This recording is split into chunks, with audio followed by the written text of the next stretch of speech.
Afternoon, everyone, and a very warm welcome to Sound and Music's first ever digital lunchtime masterclasses. My name is Aisha, and I'm the education coordinator at Sound and Music. And for those of you who don't know us, Sound and Music is a national charity that supports the creation and enjoyment of new music. The masterclass is part of our annual summer school, which we have been running for over 10 years for young people aged 14 to 18 who want to explore composing and creating their own music. Obviously, this year is a little different. We have moved everything online and also decided to create some new opportunities to reach and hopefully inspire even more young people. Those who might already be creating their own music, those who want to explore something new, and those who might have never tried. Our masterclasses are aimed to introduce you to a creative industry expert who will give you a taster of how they approach creating music. Today, we're thrilled to be joined by the creative driving force behind jazz giants Shabaka and Ancestors, Sons of Kemet, and Comet is Coming, composer and saxophonist Shabaka Hutchings. He's going to talk today for around 45 minutes, sharing his creative practices and giving you some tips for what he has found that works for him. At the end, there will be an opportunity for you to ask any questions that you have. Before we get started, here are a few housekeeping rules. You might see the Q&A box, so that function is available throughout the session, so you can put your questions there anytime you like. However, Shabaka will only respond to them at the end of the session. And if you have an unstable connection, you might find that it improves if you switch off the video in Zoom and just listen to the audio. But that's enough from me now, and I'm delighted to introduce you to Shabaka Hutchings. Hi everybody, I'm Shabaka. Thank you for joining. I'll just kind of launch straight into it. I don't have like a kind of nice introduction set up. I think that music is easy and music should be easy to make. You know, it took me a really long time and a lot of really kind of painful experiences to realize the ease in making music and the fact that everyone can make music if they get over is not the right way of putting it, but if they unlearn certain practices that inhibit the natural flow of ideas. I feel like the most prevalent idea that stops the flow of music is the idea that it needs to be complicated, that it needs to be complex. And this is the thing that I, on a foundational level, that I've tried to address, I think, throughout my whole career, trying to see actually what's the easiest I can get away with, you know, in terms of making music. Like, what's the simplest I can do? And this, you know, it didn't happen out of nowhere. It didn't happen out of a sense of laziness or out of a sense of trying to kind of cheat the system. It happened out of a questioning of what does it mean to be complex? You know, what is the point in complexity in relation to trying to transmit ideas? So for me, music is about, you know, it's a language. It's a way of expressing the world that we live in. It's a way of trying to articulate, you know, sentiments that we have, relationships with the external world that, you know, we can't necessarily express in, you know, semantic verbal language. You know, I might experience a situation, and the situation might leave me with a feeling that I just don't have a word for. You know, it happens all the time that I go, you know, I want to express how, you know, a situation left me feeling, and there's just no real word of it describing it. And you can, you know, get lots and lots of different types of conjectures. You can link things together. You can try to say, well, this feeling, you know, this situation made me feel like something, or, you know, you can try to relate situations to other situations to make people understand where you're coming from. But I found always that music is a really good way of expressing certain things that, you know, it's just not possible to express through language. So bearing in mind that music is, you know, at a root level expression, it's been really kind of foundational to me to actually believe in the thing that I'm expressing, you know, and that's the kind of basis of it, the fact that everyone has an equal right to expression. And that means that a child has an equal right to expression, a teenager has an equal right to expression, as does an adult. This is something very different from technical proficiency. And for me, technical proficiency is a way of being able to articulate yourself without stumbling over the mechanics of the articulation. So for instance, in me speaking, I've learned a certain amount of words, which means that I might have a thought come into my head, and it's easy for me to just, explain that thought. It's easy for me to get it out in the words that I've learned. And for me, it's the same in music. You might have an idea, you might have a feeling that you want to relay, but if you don't actually have the language musically to, or the technical ability to actually explain that, then there's going to be a blockage. And this is where practice comes in. This is where practice and the learning about music, the learning about theory, about the tradition and about history, this is where that links all together. Because it's not a kind of isolated bubble. It's not just, one person going, this is how I feel and this is how I relate to the world in music, and I'm going to just try to do this. The world is a organizational force. The world operates in the connections between people and between things. So if you are going to express yourself, in any aspect in the world, it generally makes sense to understand what other people have said, and the same bears true for music. So if I'm expressing myself musically, I want to know what other people have said, musically around the same themes that I've been doing.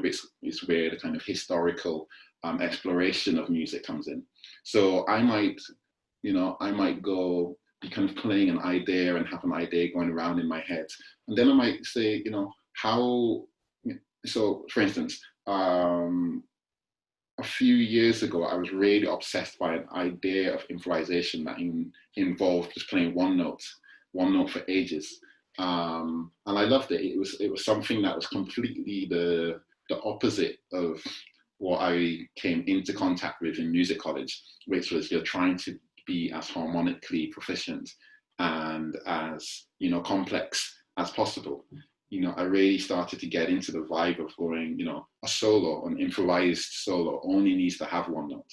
And actually, if you leave it at that, if you say one note is enough, the question becomes, what do you do with that one note? How does your creativity show? What's the parameters in terms of what makes a solo good if you've just got one note?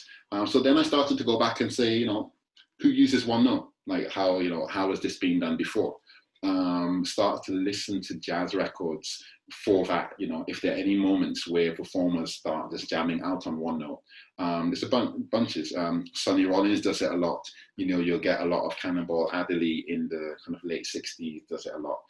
Loads of people do it. It's something where once you start to tune into that way of playing, you notice that it's a common thing, but not a lot of people do it for a long period of time. And this is what I was trying to do. Really just take that one, a simple aspect of one note and play for ages. So I'd start practicing and just practice one note, like really just, maybe put on a backing CD. And on the topic of backing CDs, it's something that I started doing in music college. And I remember I was in the foyer, and a friend of mine, Joe Fogel, came down, and we were all in this zone of practicing all day, practicing all the time, to a metronome, put on a metronome, play all the scales, play all the kind of passages, all the orchestral stuff. He came down, he's like, I've got this thing, I've just been practicing to hip hop CDs because it's got a constant rhythm.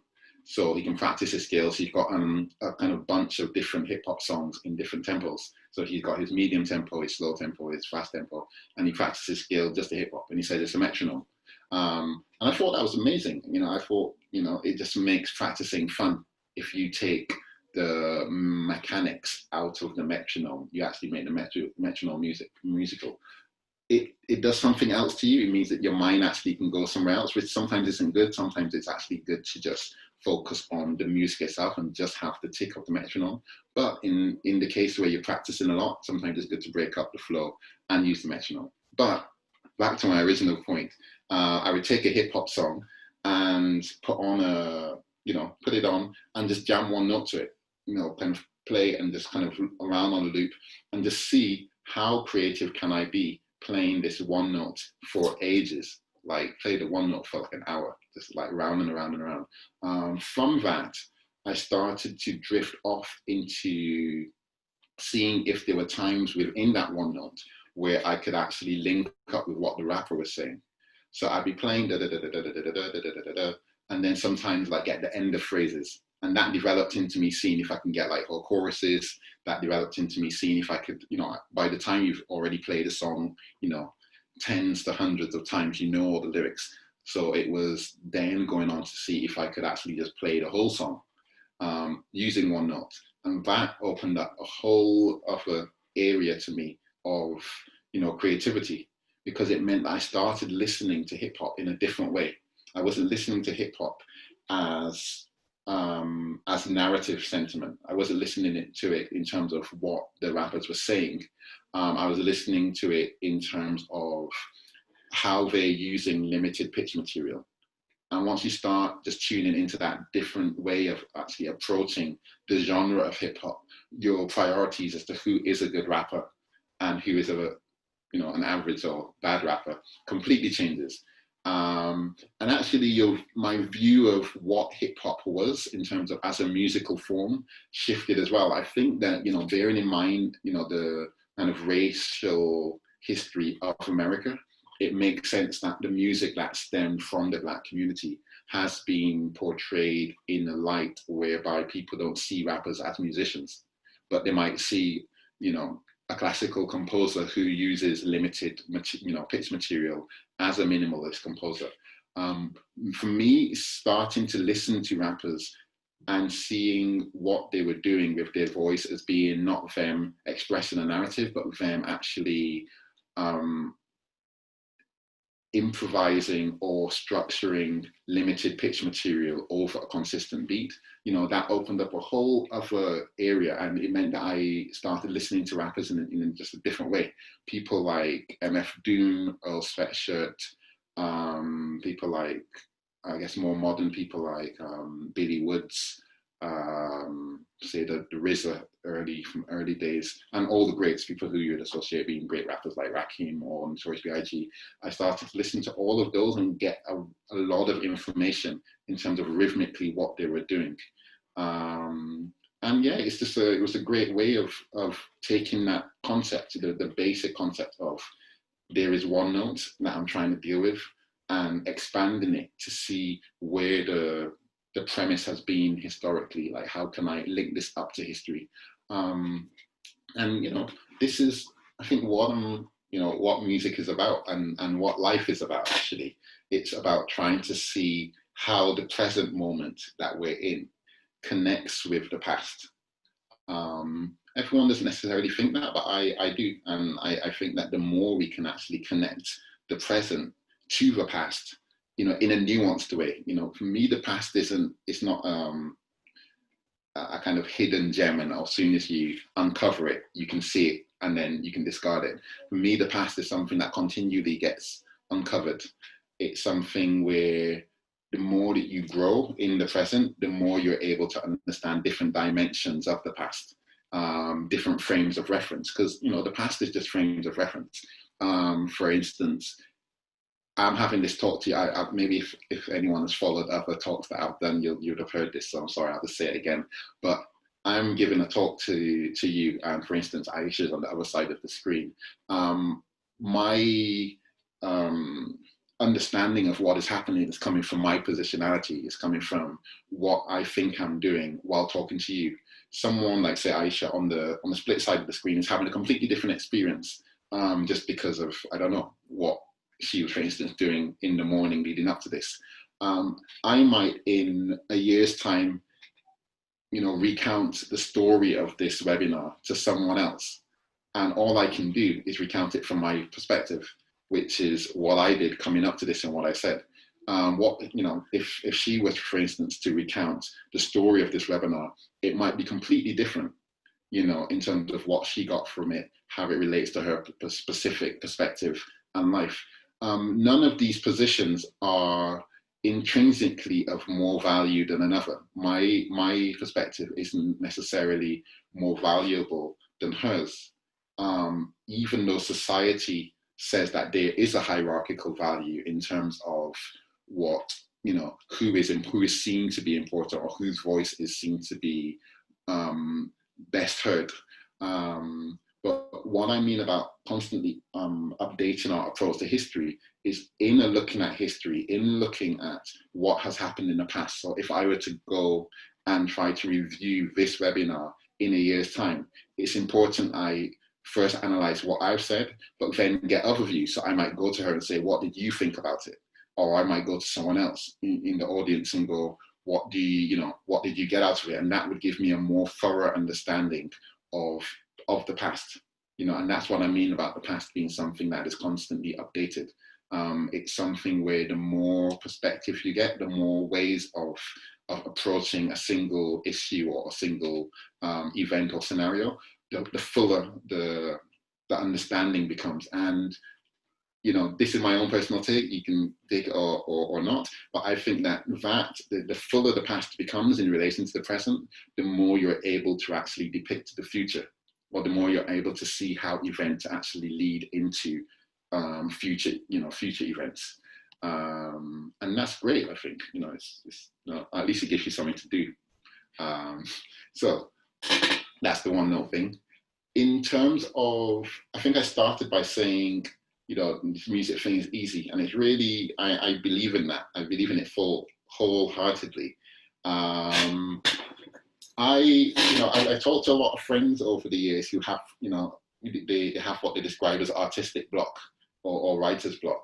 And it fascinates me, because I really think that artistic block has to do with a lot of holistic areas that need to be addressed. So whenever someone is talking about an artistic block, they always talk in terms of, well, I say always, but the people that I've talked about talk in terms of inspiration and things that they can do to be more inspired. I don't like the term inspiration personally. I kind of don't really go for it. And the reason I don't is because my life is hectic. I'm running around constantly doing stuff and trying to get stuff sorted before it all collapses, on me. So I don't really have the luxury of being inspired in that sense a lot. So I've tried to, from a lot earlier age, to just get out of that whole mind state of inspiration, just seeing the creation of music as work, and work that has a certain structural things that if you do it consistently, you'll do it well, as in any other work. And the main thing, like the biggest thing that I've found that has helped me is perseverance. It sounds cliched. I'm even cringing hearing myself saying it, but I found that if you basically just do something every day, you get really good at it. I'll tell you a story of me writing an orchestral piece, and that'll describe, it'll kind of expand what I'm talking about. So about 8 years ago, I was a part of a scheme by the BBC called New Generation Artists. And that scheme basically allowed me to just have the BBC's resources at my disposal. It said, what do you want to do? So one of the first things I told them is, I want to write a piece for an orchestra. Just because I was like, I'm not going to get a chance to do this again. Because, who gets a chance to write a piece for an orchestra? They're like, yeah, great, you've got a year, you write a piece for BBC Concert Orchestra. And I was like, fantastic. Then I went home after that conversation. I was like, how am I going to do this? I don't know anything about writing a piece for an orchestra. To give you some backing information, I am a musician. In some way, I am a musician. I didn't learn a lot of harmony. I don't know that much, theory in the way that, and I explain this in detail later, in the way that theory is regularly taught.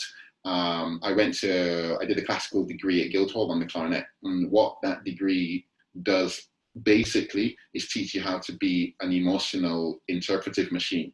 You learn the repertoire, and you're able to perform that repertoire in a really personal way, or in a way that expresses the intentions of the composer.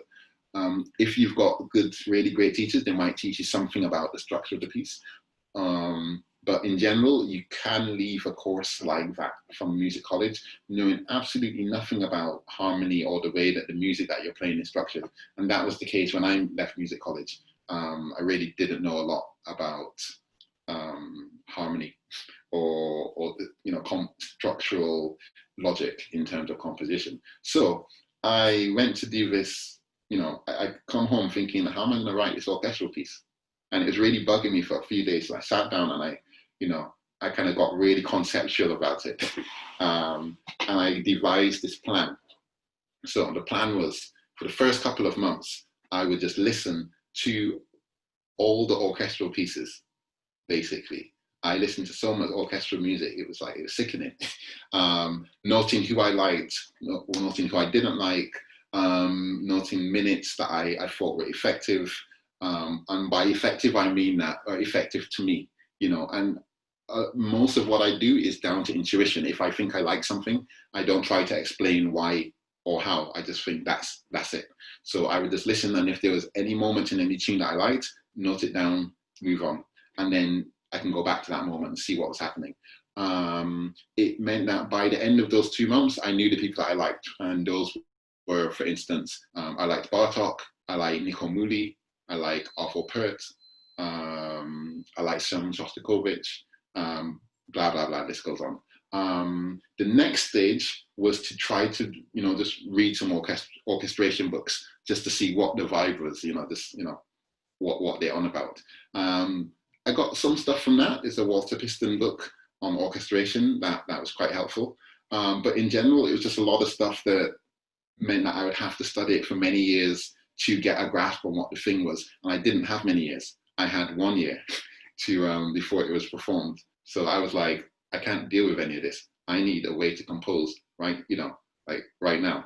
So then, and this is the point I'm actually getting to, then came the next most important step. And that was, I decided for, what was it, about maybe 2 months, I was going to free write.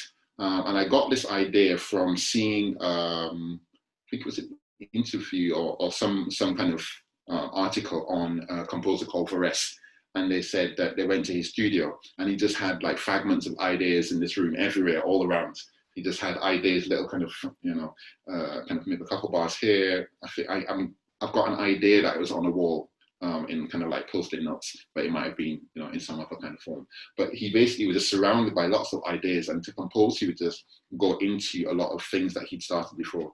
So I took that general kind of format of working, and I decided I was gonna write. I needed to have that material. I need to have a lot of ideas with which I could then build from. So I decided to just write a ton of ideas. And so it meant that every day I'd wake up and I would just write. And it's quite a deep process, because what I was trying to do was to simply write, not judge what I'm writing, and not write to any end. Like I hadn't formed a piece. There was enough time, like I had the 2 months of listening. This was say like months 3 and 4 of 12. So I'd wake up and just free write. There was no interest in form, structure. And then, the prime thing that I told myself is I'm not going to judge anything that I do.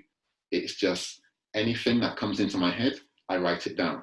And at the beginning, it's tough because you're like, oh, what should I write? But then the other part of me that's, that has been very strict in what the rules and the parameters are, says, this is not the time for thinking what, it's just the time of doing, And that was the main thing. It's just like the act of actually just doing something, just, it could be the simplest stuff ever, it could be, I spend an hour just writing crotchets in random places. And that's it. That's cool. But I do it all day, every day, and it might be that I'm on the tube and I've got a little, it might be that I'm walking through a park and I'm like whistling something into my phone. It could be the, any means necessary. I take out GarageBand and I just tap on my iPad or whatever, whatever I need to do, I just do it. It just, music is needed to come out and I'll just, just bring it out. So after that 2 months, I had a lot of music, and as I said, I wasn't trying to judge whether it was good or not. So a lot of it was not unusable, but a lot of it I wouldn't consider to be that great. But here's where the kind of like the kind of bigger point comes. my intention from thinking about Varese was to architect a piece. And it was the first time in that process of making this orchestral piece that I'd thought of music in terms of architecture. So if you're an architect, if you're going to build a building, you are not going to be going to the quarry trying to judge every piece of stone that's going to be built for the project. You know, you're not going to be going looking at pieces of cement going, I think this is going to be a good block for that like second story.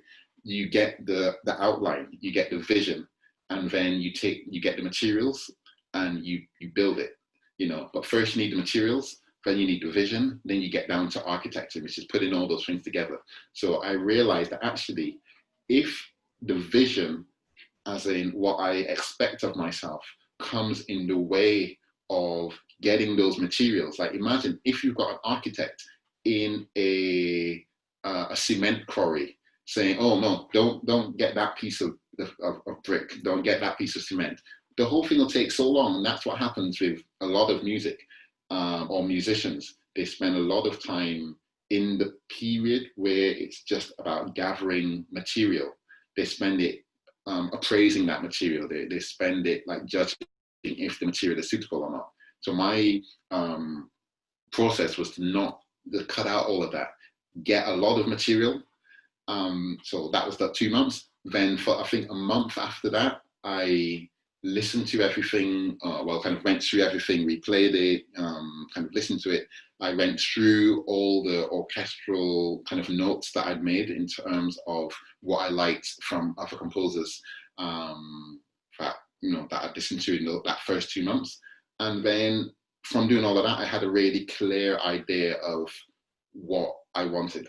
You know, so by like month 6, I felt like, okay, I've got a load of material and I know what I like in orchestral pieces, so I can compose something. And, you know, for me, harmony and like structurally what should happen if you are technically a composer, none of it came into play. In terms of how I write on a harmonic level, you know, I kind of play basic piano. I'm not a big pianist. I know the basics of harmony, kind of foundational harmony. How I write is I'll write a line and then I'll try to hear what goes underneath it. You know, that is it. You know, and it's simple. It's like if you can hear it, then it'll work. So I might go into Sibelius, for instance, which is a music notation software program, and sit down and try to just, write something that's in my head, write it down, and then just think what I want to go underneath it. Generally, it'll start with me trying to think, well, what would be the kind of most complicated or what would be the best thing? That's the zone that I try to get out of as much as possible. It's just about doing something. You know, I'll just put something there, listen back to it, and if I don't like it, try to think, what don't I like about it, and how can I adjust it to make it suitable? And the process of adjusting to make suitable is the thing itself. Like for me, this is the kind of prime thing of what a composer is. A composer is someone who understands what it is to adjust until they like it. You know, and that's how I've made everything. All the music that I've made is just a process of getting ideas just kind of coming out of my head, getting the flow, and then sitting down to adjust it until I think it's ready. And then back to the orchestral piece. I made it, and it was great. I think I did a radio show on Worldwide FM. It's not online. Well, the orchestral piece isn't online in and of itself, but you can listen to it on the Worldwide FM show, which I'll get someone to put a link on Twitter or something. So you can hear it. But yeah, that's me writing a piece, not having a massive amount of expertise technically as a composer, but trying to find a way to use what I can do in a way that means that my creativity can come out as much as possible. And you know, it was a really fun and easy exercise. You know, I say easy in that there wasn't a point where I was thinking, I am terrible, I can't do this. It was always going, what can I do? And let me do that, but a lot, you know. And this is me to find, you know, this is the base of I think making great music, finding what you can do, doing it for ages, you know. There's a Steve Lacy book. Steve Lacy is a jazz soprano saxophone player, and there's a quote from one of his interviews where he talks about playing a single note for 3 hours. And I've never been able to do it personally. If someone can do it, then that's great. And it's something that I've been trying to do for years, like really for 10 years. His whole kind of thinking is, you play one note, you play it for like the first hour, and by play, it's just like play it however you want. You know, there's no rules. Just only play that note. It could be long tones, it could be quiet, it could be loud, it could be played in different rhythms or not. It's whatever you need to do, just play that note. After the first hour, he said you'll probably start getting bored. By the second hour, you'll start thinking, you know, your mind will start going into all these areas, different areas in terms of what else you could be doing. You know, you'll probably start thinking this is really pointless, da, da, da, da, da. But if you stick on it, by the third hour of playing a single note, you go into a different relationship to actually the harmonic structure of the instrument, of the saxophone, if that's what you're playing. How the note, you know, really get in a micro level of, you know, how you're, yeah, how it's all structured. If there are any saxophone players listening, if you're using like one of the bottom notes of the saxophone, like say bottom B flat, what it does is it means that you'll be able to hear the kind of harmonic framework of that note. So if you play the note B flat, it's actually composed of a load of different notes based on a harmonic series. So if normally if people get a squeak, it's because you've actually, your technique means that your mouth has moved and you actually go into one of the upper partials of that note. What you're trying to do in playing this note is to be able, playing like one note for ages, is to be able to actually hear how the fundamental note that you're playing is comprised in terms of the harmonic series that composes the whole thing. If you're not a saxophone player, you don't understand it, just play the one note for ages. Yeah. Can't remember how I got onto that now, but there you go. So, kind of lost my train of thought now. It's kind of weird, kind of saying stuff to, you know, an audience that I can't see, but I'll just gonna keep talking. Does it help? Maybe you were thinking about Steve Lacy or finding something that you like doing and doing it for ages. I'm just trying to help you get your train of thought. Oh yeah, just finding stuff that you like doing and doing it for ages. This is what it's about.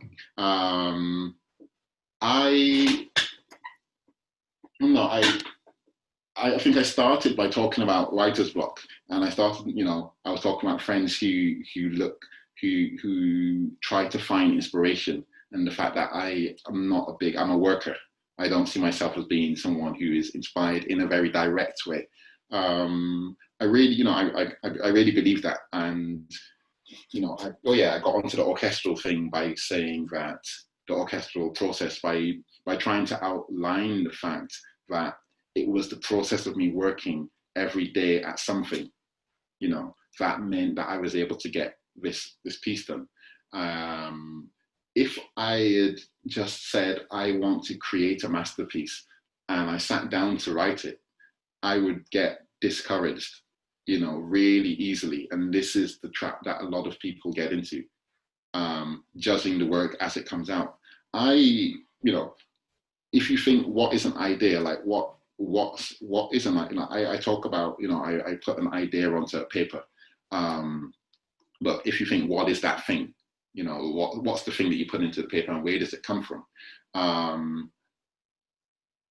Historically, it's all the stuff that you've put into your head, you know. So this is why, for me, it was important to put orchestral sounds into my head on a systematic level, you know. And this can be true in any circumstance, for whatever you want to do.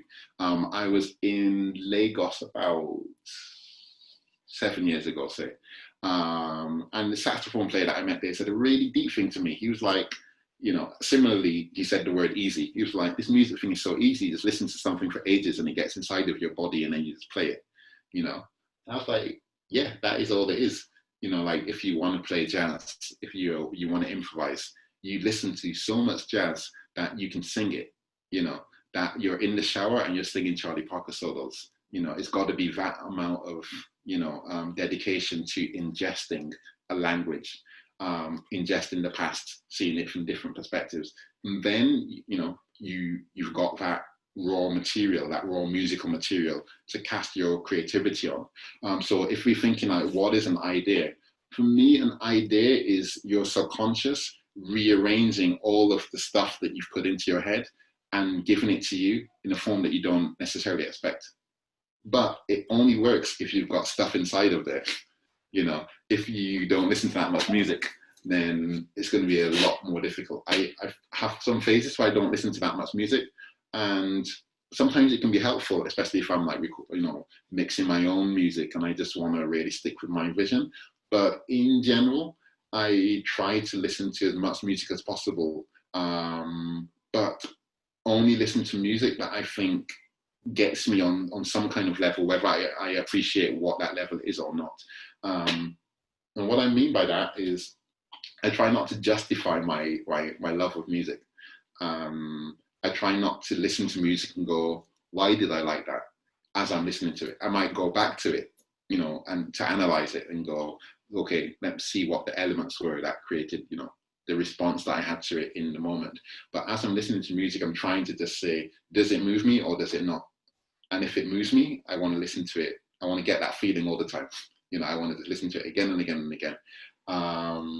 And then it means that you start getting a catalogue of music that moves you. And for me, this is the important thing as an artist, you know, to remember that it's, you know, the whole thing, the thing about music is being moved, is being affected. And, you know, if you are affected by music coming to you, it means that you'll have you'll be better able to actually affect people moving out, you know. So if I'm not that inspired by music that I'm listening to, it's probably likely that I'm not gonna, you know, inspire anyone else. For me, it's that kind of idea of reciprocity is really fun, you know, foundational in music. Like you have to get it in if you're gonna give it out. Different people work in different ways, but this is the way that I found has worked for me. Which is, I guess, you know, strange that I talk about inspiration in terms of listening to music. And actually, let's say it's strange, but it kind of makes sense. It's that I'm not trying to find inspiration in the process of me writing music. I'm trying to find inspiration in the process of me listening to music. So I might listen to music and sometimes I'll hear something and go, man, that really inspired me. That, like, you know, that just, and by inspired, I mean, it set something off. It made me think, it made me, you know, it just made me feel like I'm engaged in the kind of creative process. Sometimes I might listen to something and then just think, wow, I need to, you know, go and make something. And me, the more you can actually surround yourself in those kind of situations, or those, you know, musical or otherwise, the more you'll have a chance of actually your brain getting into that zone of inspiration. You'll give it off. It'll be a part of your life. Yeah. So be inspired. Time's it. All right. Time's going. Should we get some questions now, or should I keep talking? Yeah, sure. We can open up the panel and then see how it goes. Great. There's first question. So when you improvise a solo, do you ever have any ideas planned, or do you always play in the moment? A combination of both, basically. I don't have any idea. In general, I try to start from a blank slate, as in not having a pre-existing idea of what I want to do. But there's always a pre-existing idea just based on what's been happening before. So, you know, who the players are. I might be playing with a certain amount of people and they might be ideas of what I can do coming up.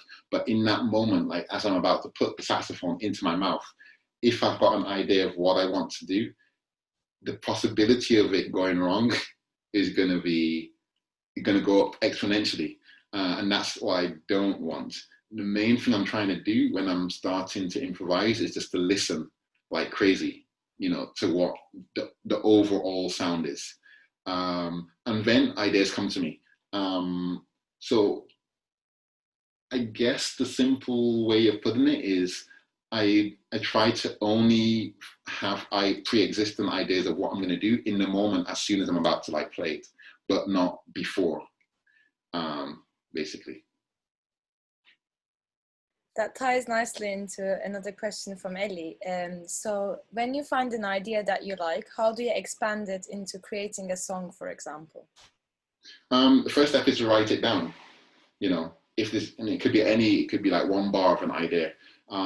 So many ideas come in or into my head that you disregard it. It might be something that you're whistling all morning, and if you don't write it down, you might forget it. It's like a dream. You might be like an awesome scene, but if you don't actually archive it in some way, you will forget it just as life takes over and other stuff comes into your head. So I write it down and then I just try to work on it, and work on it consistently. It might be that I work on it for one afternoon and nothing comes, and that's fine. And then I work on it for another afternoon, and then something might come, something might not. It's all about the consistency of working. It's got to be that you just keep working on it. And like in some ways, anything that comes out of you, as in if you're freely associating ideas and putting them out, it's going to be valid, and that's what I do believe. It's just that it might not necessarily be in the form that you think is, the best. But it's about notating it down not notating as necessarily writing it down, but finding some way of putting it into the world. And that might be singing it into your voice notes. It might be tapping it on the keyboard in GarageBand on your phone. It could be like whatever you've got to do just to document what it is. And for me, if you've got a bunch of those, if you've got like a folder with like 100 ideas, that's a good place to be in. And that means that you're on a really, a good track to finding a kind of personal voice in music. Yeah. That's great, thank you. Maybe to continue from that, when you have those ideas, there's a question from Adam. Do you ever try to create a specific emotion through your pieces? And if so, how do you go about writing music stuff which makes people feel a certain emotion? So in a way, when you have the ideas, do you aim for a result, or is it more of an intuitive process, as you were saying, or a bit of both? That would be great to hear about that. It's mainly an intuitive process. And that's just because in the past, when I've tried to connect me writing music to a specific emotion or idea in that extra musical idea. So if I try to think of an idea that's actually political or something that's not about music, I go into this other part of my brain that's to do with, what's the word? Maybe cliche. Because I can write stylistic pieces. I could write a piece that is stylized to be sad or to be what I might think of as joyous or anything, whatever. And that's what I'm trying to, as I progress as an artist, I'm trying to not tap into that level. And the way that I found is best to do that is to try to treat music as something that's outside of that is purely intuitive. It's purely, if you like it, you write it, and it's not necessarily, I'm not thinking in relation to what the bigger emotional kind of palette is. And that might be that's different from if I'm trying to write something for a specific moment in the set. So the actual realities of being on the road and being a musician with in a band is that it might be that the set needs a really fast song, it needs a fast song as the third tune. So I'm quite specific in how I structure the sets. And I work a lot in terms of how the trajectory goes up and down. So it might be that I go, they needs a medium kind of bubbler tune fourth in the set, just because we've been really intense for like 10 minutes and then we need to just level things off. So I might approach the tune from that side of things on a kind of mechanical side of, we need this kind of thing. But in terms of emotionally, not really. I try to write enough that I've got a big scope of emotional content to deal with. you know, and because we are emotional, there's no getting away from it. There's, you know, you'll never write anything that's unemotional.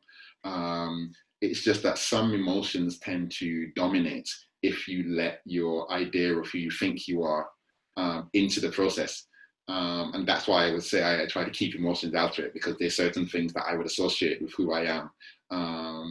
And I don't necessarily want that. I want my subconscious to be dealing with the projection of who I am, as opposed to the idea. And, you know, I find that the more I've become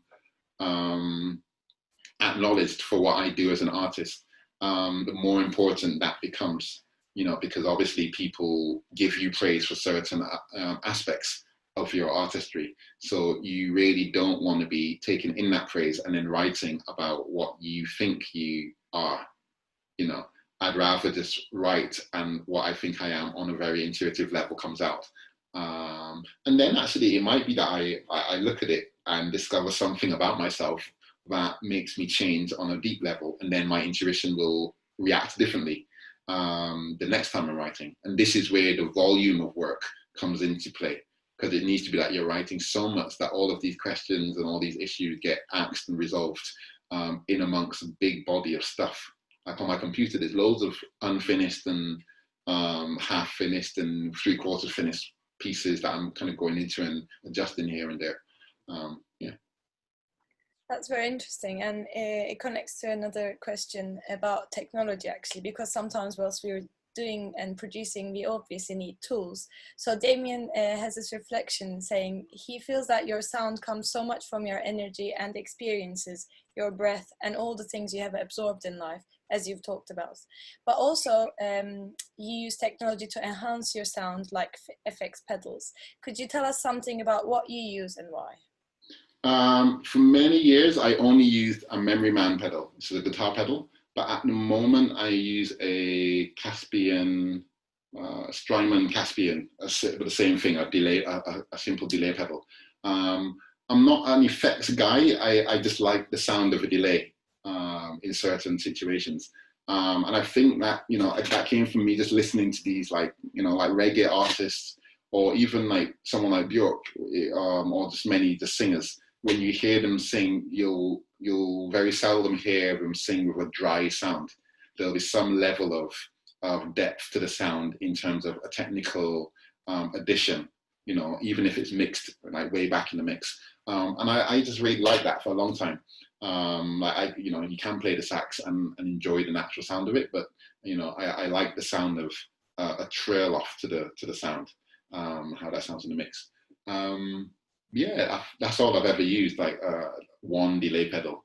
And it's only really got two buttons that I use. I use the feedback button, and I use the kind of amount of delay button, well, kind of knob, and I kind of alternate between those within the set.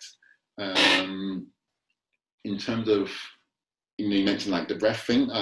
This is not necessarily what you asked, but I'll answer it anyway. In general, before gigs, we do breathing exercises, which I guess is another type of technology. That's very old. And it's a simple thing. I'll just tell everyone here, since it's a workshop. Basically, breathing as much as you can. Try to fill your body with air. You know, maybe breathing slowly. It could be through your mouth, through your nose. You know, I think in the yoga tradition, it should be through your nose. But you know, I'm not a yogi, so whatever. Breathing through something, and breathing as deeply as possible. And then just let the air relax, let the air go out. So you're not blowing out, you're just kind of relaxing it out. So basically do like 30 of those, really deep, like fill your entire body with air 30 times in and out. And on the last time, you blow absolutely everything out, and you leave yourself just there with no air in your body. And then you just like stay there for as long as you can. When you feel like you can't stay anymore, you need to take breath, you take a really, really big breath and hold it for like 15 seconds. And then you start the whole process again. And take a big breath in and out. Do another 30 of those, blow out everything, and the last one, stay there for as long as you can. And then you do it again, and you do 3 rounds of it. And by the end, your body has received so much oxygen that it just does something really great to you in terms of anxiety, in terms of focus and just energy. Yeah, oxygen is the way to go. Thank you for that. There is a question around skills, and do you view improvising within the context of free improvisation, free jazz, and improvising within more harmonically guided contexts as separate entities, skills, or as one continuous spectrum? I mean, they all have breathing, but there's a question around how do you see them separately? I think I've got different answers for that, actually. I've got an answer in terms of how I like to see music that says that they are one continuous thing, but the answer that I know from my actual doing of music is that they are not one thing. And that's just something that needs to be negotiated. So I'll start from the second one. I would say that they are not necessarily one thing, in that you have various types of free improvisation that come from certain traditions of how you view the relationship of sounds to the interaction with others. That's not necessarily there in harmonic approaches to jazz. So if you're thinking of how you would root like a free improvised context, like someone like Lol Coxhill or Peter Brotzmann, how they relate to music, what music is, how they relate to the structure and the sound, is something that's very different to how someone who's trying to play bebop is thinking of sound. There's someone who's improvising in the context of a harmonic framework is trying to they're trying to solve a specific problem that the free improviser isn't necessarily trying to solve. Now, the free improviser might be solving that, like they might be dealing with some of the same things that the kind of genre-based improviser is dealing with, but it's not necessarily. Whereas the genre-based improviser isn't necessarily going into the free, area. That sounds kind of not got my thoughts completed together about that. But in a broad sense, though, and which is why I said I do agree with it and I don't simultaneously. It is all one thing. Like there's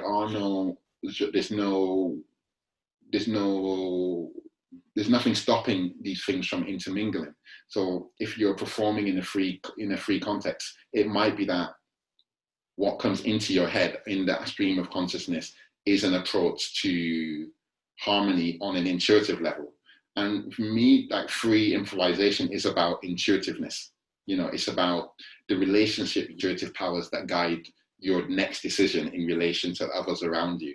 And being very connected to that. Whereas I find in genre-based improvisation, there's a level of intuition that gets removed because you are within the confines of the genre and the rules that are associated with the genre. Where you get people who we call geniuses or who we call the masters of a specific genre is where their intuition can actually guide them through those rules and outside of the rules, even within the framework that we assign to the genre. I guess it's one of those questions where maybe language wasn't enough, and there's also popular demand from the attendees wondering whether you could play us a little bit of clarinet, improvise, maybe for a couple of minutes. We've got 5 minutes left to the session, and we were wondering if you feel like playing a bit of clarinet. Yeah, let's do it.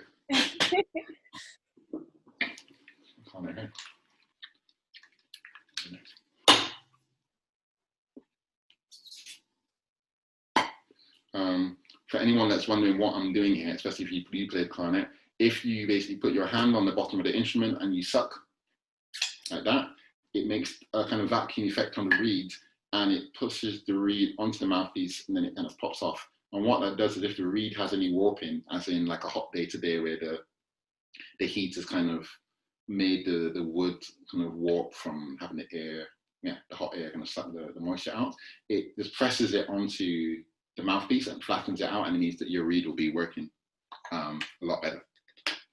Little tip.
Thank you so much for that.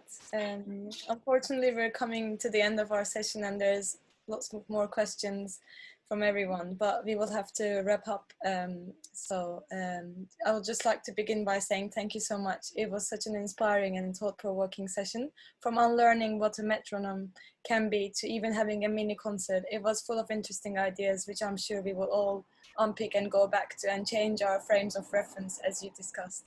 And thank you everyone for coming in today, for your interesting questions. I'm sorry we haven't been able to address them all, but we all hope that you enjoyed this masterclasses as much as I did. And we would love to know what you enjoyed most about this session and how else sound and music can support young composers and music creators. So we will be writing to you soon with a short online questionnaire. And we can also add that link, Shabaka, you were talking about the orchestra piece. We can all send it to our attendees. So please keep a lookout for it. It would be great if you could spend 5 minutes completing the survey so we have more information about how to best do our work. And if you'd like to find out more information about our events, educational opportunities and programs, please head to our website, which is www.soundandmusic.org. And we would also like to thank our funders for making today possible, who are Arts Council England, Lucille Graham Trust, Boris Karloff Charitable Foundation, Bliss Trust, Samuel Gardner Memorial Trust, Finzi Trust, Radcliffe Trust, Three Monkeys, Marcus Trust, the Estate of Margaret Angering, Doyley Cart Trust. And thank you all again. And if you would like to, or know anyone who can support our work by making a donation, please visit our website, soundandmusic.org. Thank you, Shabaka, once again, and thank you everyone for coming, and hope to see you in the next one.